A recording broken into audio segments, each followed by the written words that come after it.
Hello, hello. Good morning.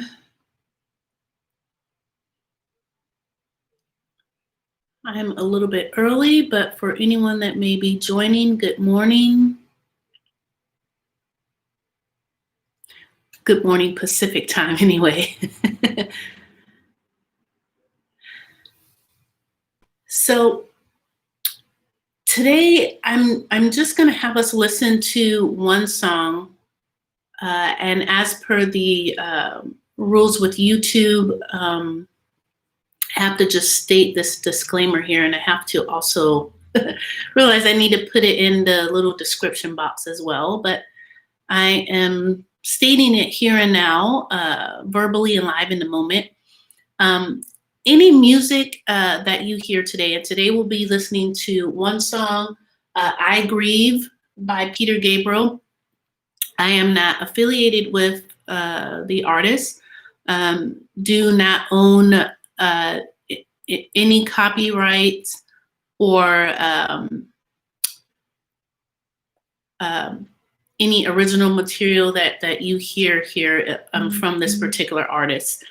So I just wanted to inform that right up front. Do not obtain any royalties, fees, and I do not own anything that's related to the song per se.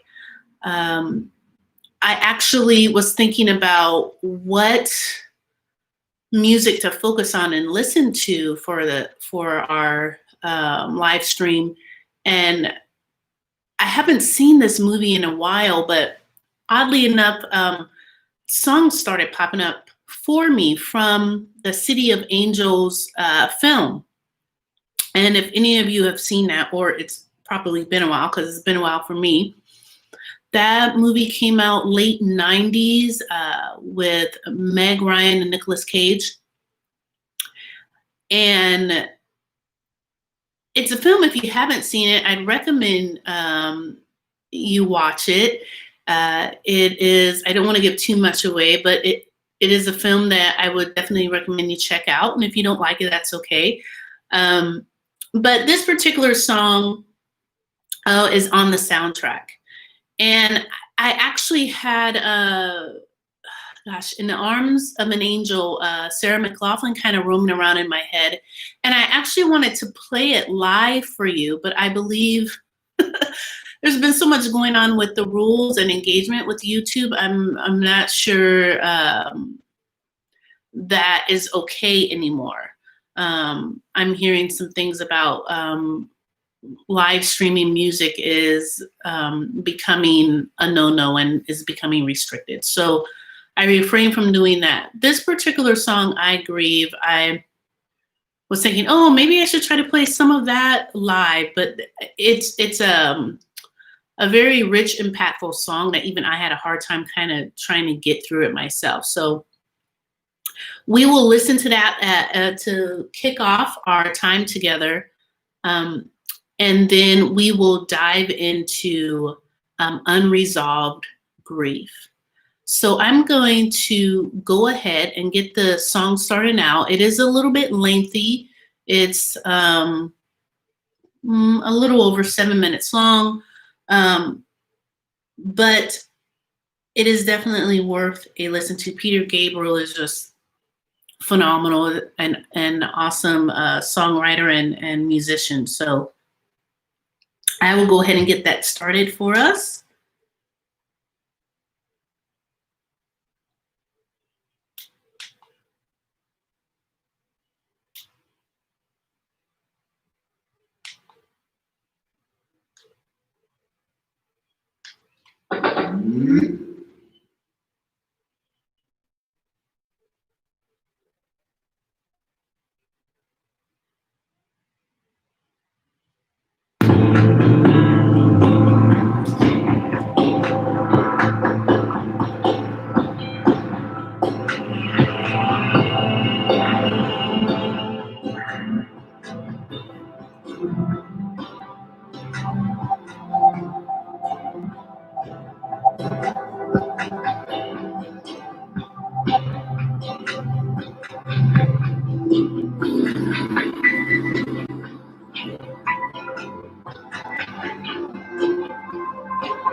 There's only one article.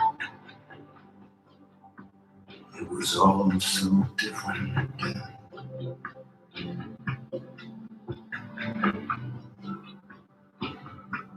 There's nothing yet has really sunk in. Looks like it always did.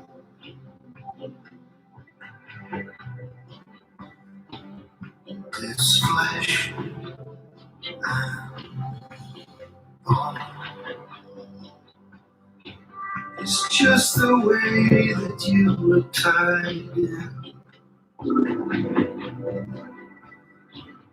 Now there's no one home. I agree.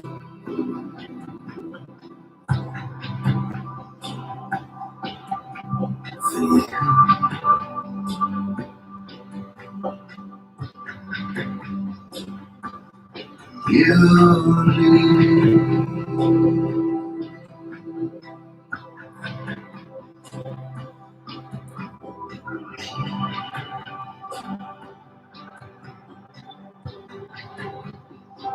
It's so hard to move on.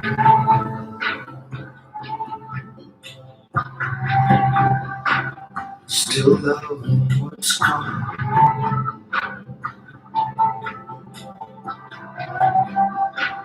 This life carries on.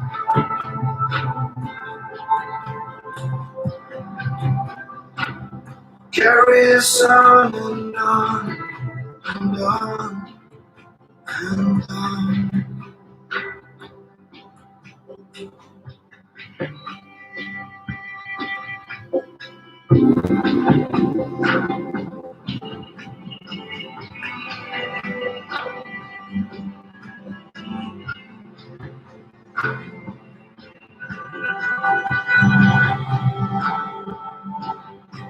The news that truly shocks is the empty. While the final battle rocks, it's empty, empty.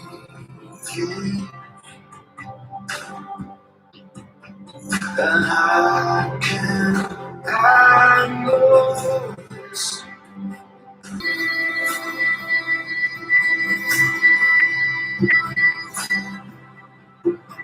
For you,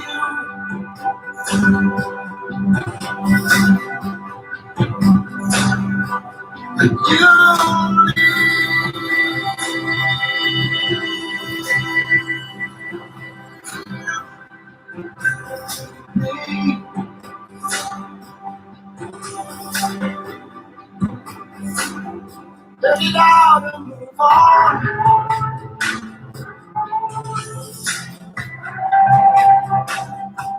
This is what's gone.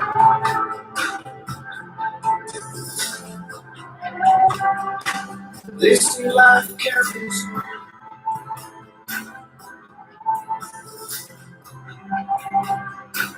This life carries on and on and on.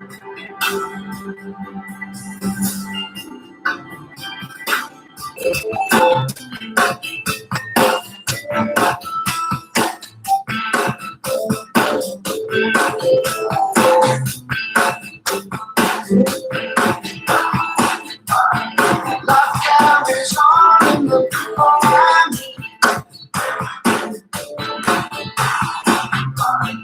Everyone that's out on the street, in all the dark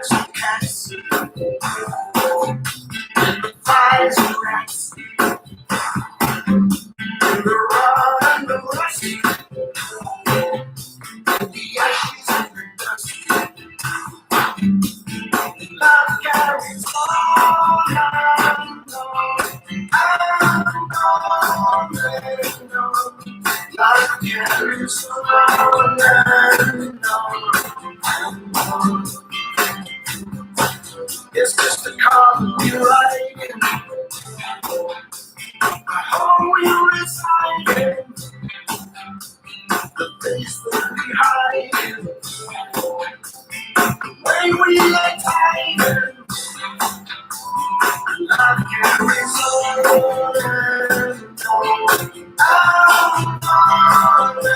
No. Love can resolve it.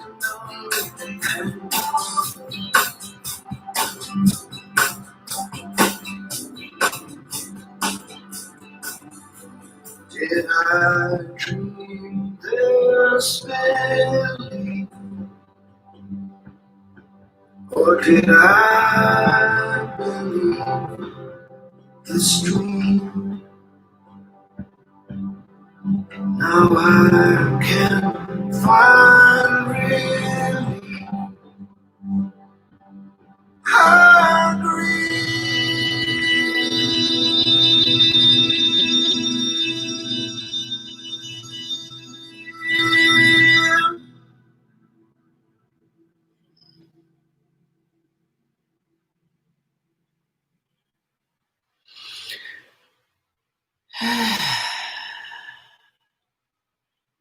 Absolutely love the power of music. That was Peter Gabriel with I Grieve. And again, in thinking about a theme song for today, that was from, the thought that came to mind was the City of Angels film with Meg Ryan and Nicolas Cage. And this particular song is on the soundtrack. So the topic today is one that can be, of course, quite heavy for many different people for different reasons. Especially in particular, this year I was thinking about the concept of grief and really looking at it from a standpoint that it doesn't have to just involve the grief over losing a loved one or a friend. Grief can find its way into our lives in many different aspects and means. And today I'm going to go over a few things that you have probably become familiar with and have heard in regards to grief. And to start off, I just want to say this might be one of the more challenging live streams for me to do, just because my heart, my body, and my mind can kind of really go there. And I feel like as I get older, it has easier access to these deeper feelings. When we repress our grief, we are also suppressing authentic joy.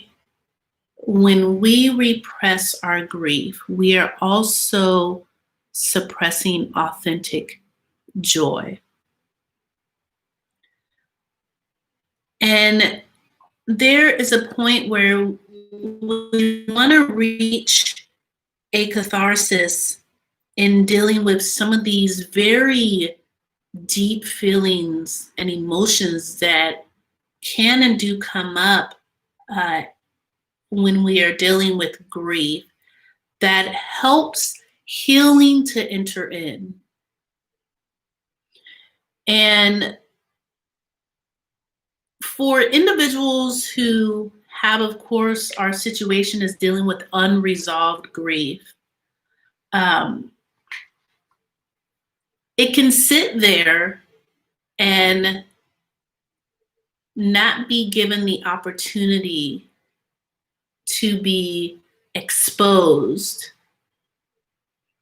And it can become very dangerous to one's physical self, as well as one's mental and emotional self.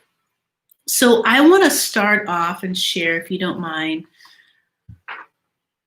a quote by Tom Zumba. He's an author and speaker, particularly focusing in the area and the topic of grief. He says that there are no quick fixes to grief. There are no easy answers.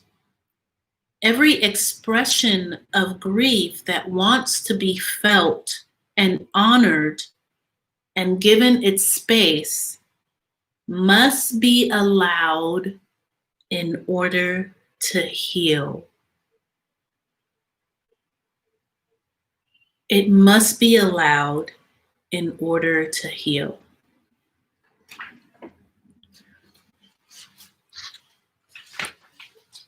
I'm coming from a place where I'm speaking first off with this year, 2020, which there has just been basically one thing after the next.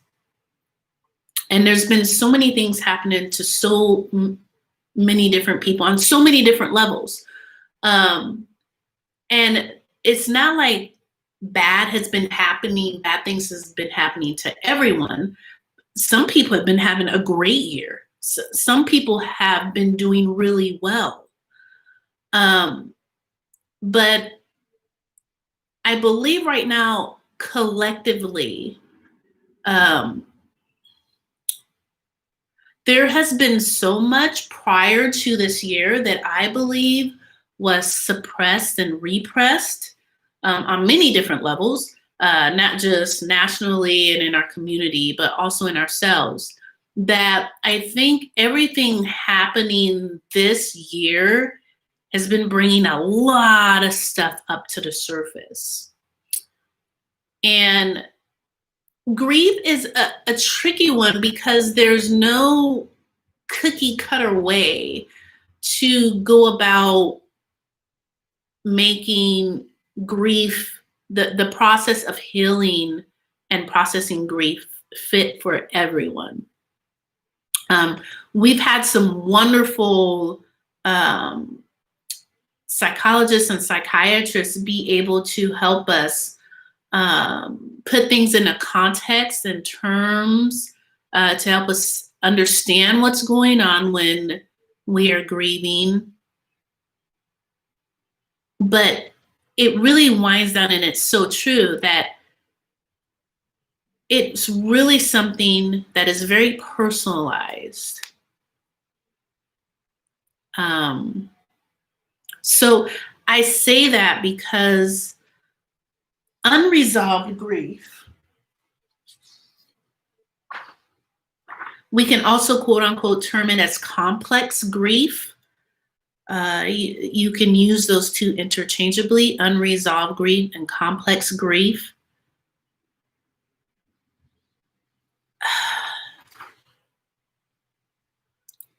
It is an intensity of the symptoms of grief that are taken to the next level that helps one to understand and know that they are dealing with complex or unresolved grief. There's no specific time frame you can really give someone to say, oh, you should be better within 6 months, 9 months, a year. Because depending on the severity of the grief, I look at, of course, the death or the passing of a friend or a loved one as being like the severest of grief that you can feel and experience. And then there's the grief of losing the aspect and the ability to do certain things and things that you have lost that you have worked so hard for. Good examples are, having to close a business after you've worked so hard and put so much time and energy and resources into something, and it's just can completely be at a loss within hours or within seconds or within minutes. It could be completely gone. And also dealing with grief in an aspect where you've lost abilities to do certain things that you once did, particularly individuals who have who are incapacitated in some way, whether they have been in an accident and now there are deficits that have occurred to that accident that make them no longer physically or mentally or emotionally able to handle things the way that they once did. And so when we look at grief, I hope to be able to share just a little bit today about the different aspects of grief and how there are different ways we can go about understanding when we really need to reach out and get some support and help. And so let's go ahead and dive in. Unresolved grief lasts much longer than one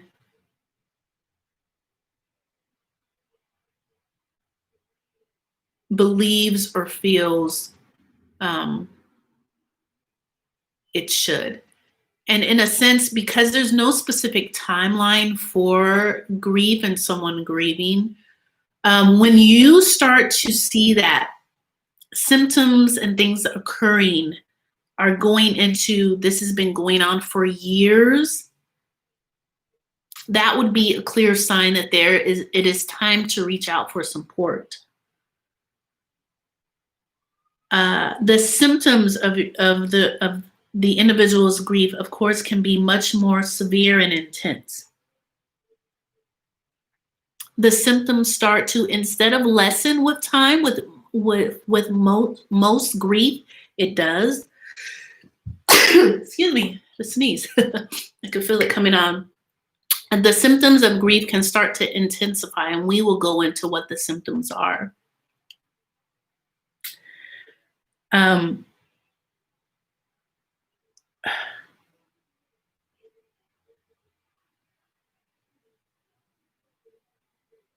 The loss, whatever that is causing the grief, the loss and the emotional intensity just increases.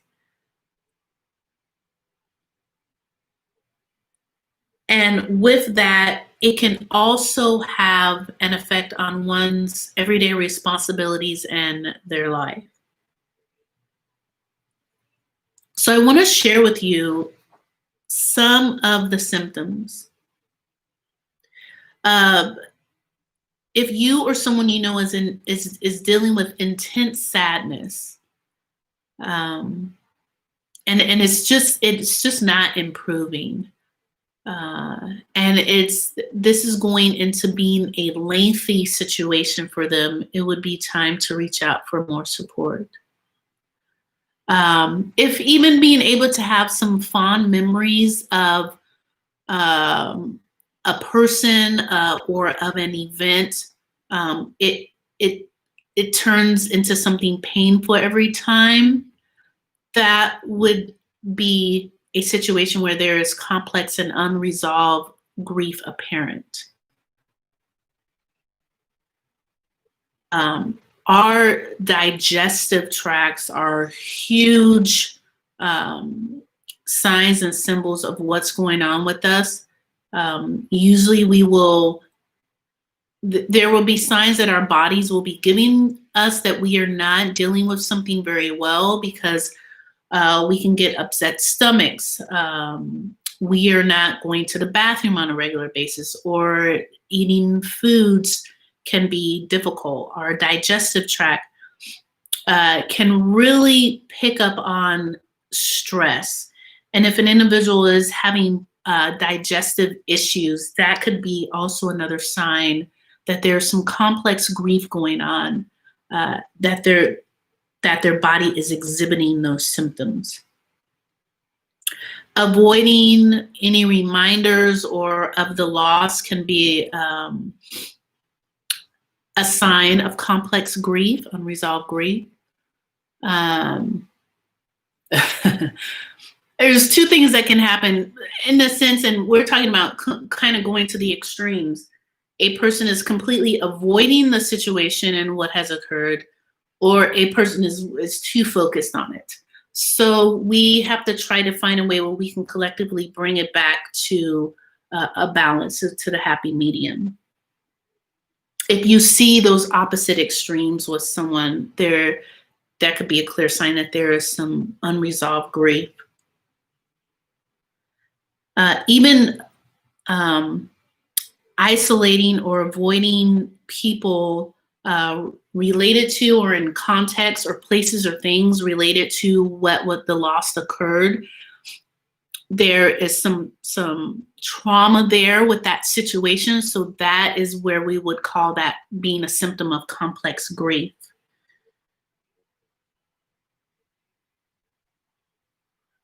Self-destructive behavior is another big one. Anything that you see in this person that you know is not accustomed to being their normal way of being and behaving can also be a sign of unresolved complex grief that could be going on underlining. Problem sleeping is also another sign of complex grief. So when we look at what all of these things encompass, how do we treat it? What ways do we go about treating what we are seeing? And I'm going to erase this really quick here. This was the song that we listened to, and I'm going to put this up. Many of us may be familiar with KublerRoss, the KublerRoss grief, stages of grief. And one of the best things to start with is not saying that you always need to seek out the professional help of a therapist, and sometimes you very well do. One of the best things that you can do is, of course, the people that are around you that you are most comfortable with, is to share and talk about what's going on, and to be able to come to a place where you realize you need some help, you need some support.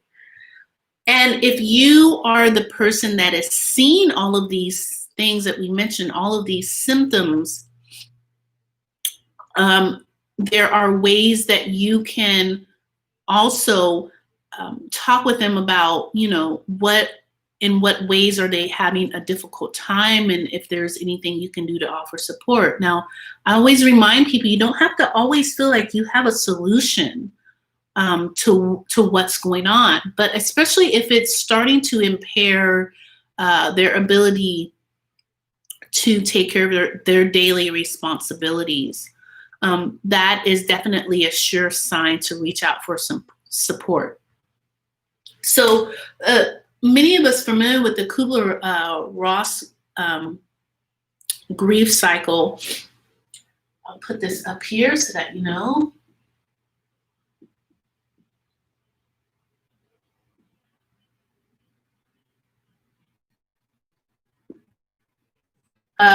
We have denial. We have anger. We have depression. We have bargaining. Hopefully you can see this. And then we have acceptance. Yes.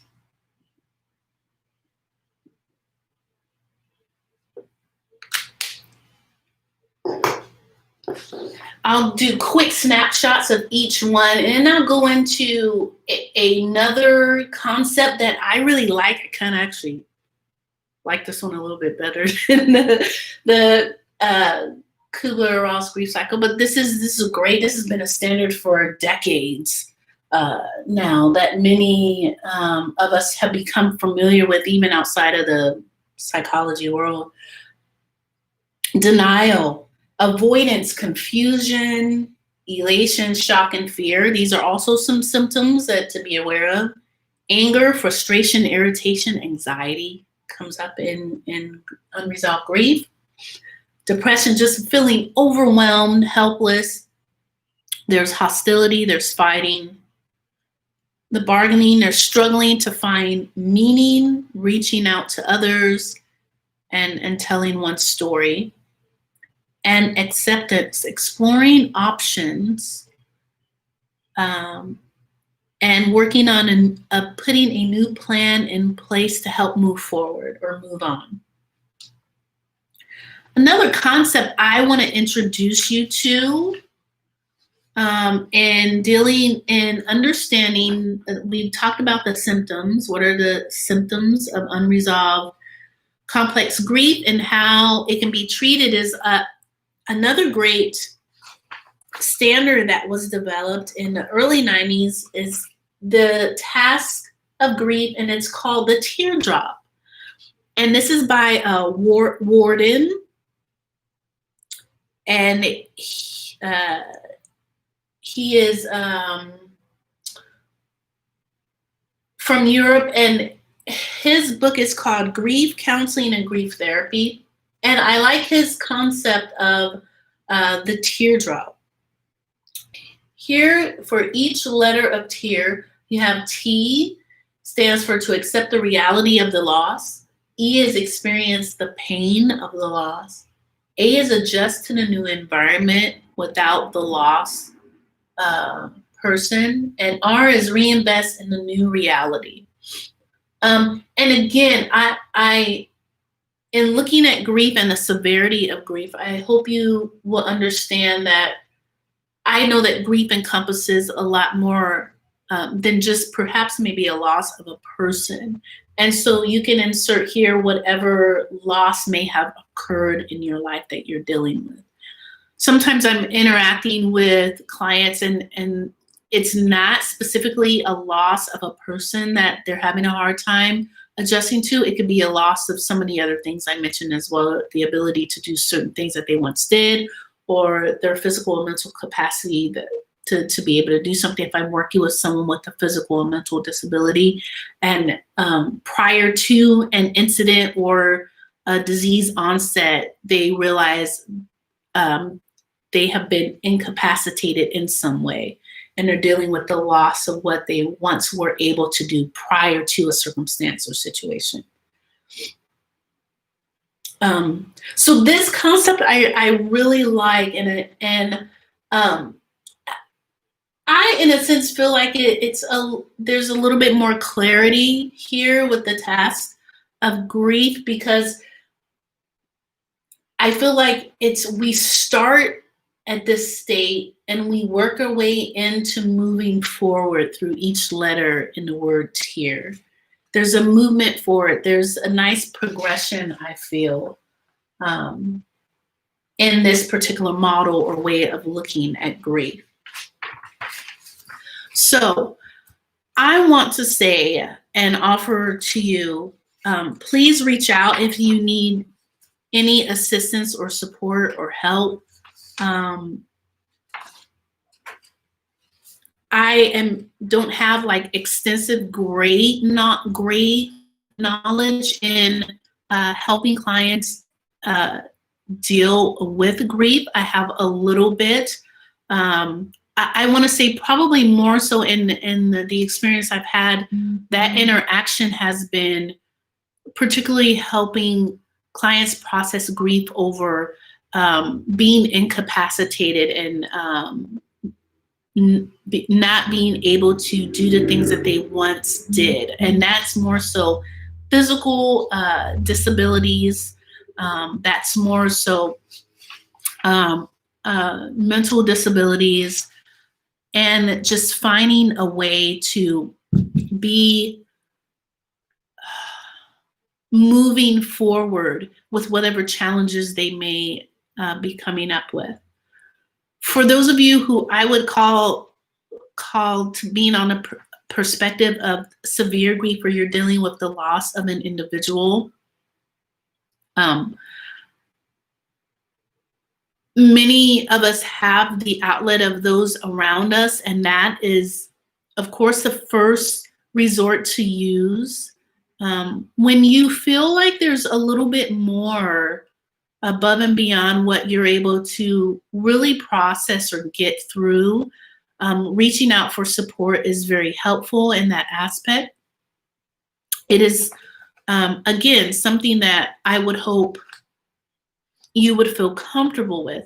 One of the most important steps and scariest steps is reaching out and being able to state that you need some support and help in a certain area. Grief is definitely one of those. This has been a tough year again for everyone, even dealing with the process of, you know, for many young people I've interacted with, not being able to do some normal and very important things that high school is about, and that's, you know, going to the prom or being able to have graduation and graduation grad night parties, and so there's been quite a bit of us struggling with different kinds of loss, some more severe than others. But that's not to say that one is more important than another thing. It can really affect us very much so differently. I hope that you have learned a little bit here today in our time together. I don't want to keep you very long. I appreciate anyone that's viewing this, that showed up during the live stream. Thank you so much. And I am always thinking of what to talk about on the horizon, and I believe the next live stream is going to be about suppressing and repressing emotions, because that comes up quite a bit in sessions. And also, huge shout out to Jasmine, our operations manager. She did a beautiful blog post on our last live stream about anger, and she did bring up the repressed and suppressed emotions. Those are really important to understand what those two differences are, and how we all have both of those going on. We're all suppressing, repressing things, and to be able to understand what we are doing, why and how, will help us to bring a balance to those emotions and feelings that are occurring for us. Again, thank you so much for the time today. I hope that the time that was spent here was encouraging. And to start us off, we had listened to I Grieve by Peter Gabriel. If you want to go back and listen to that again, it is, I think it was a very appropriate song theme for us today. I wish each and every one of you well. If you ever have any questions, please feel free to reach out. If you have any suggestions or feedback, please provide that too. That helps us improve what we are doing. So thank you so much for your time. I am wishing you well. I am sending you nothing but good vibes your way.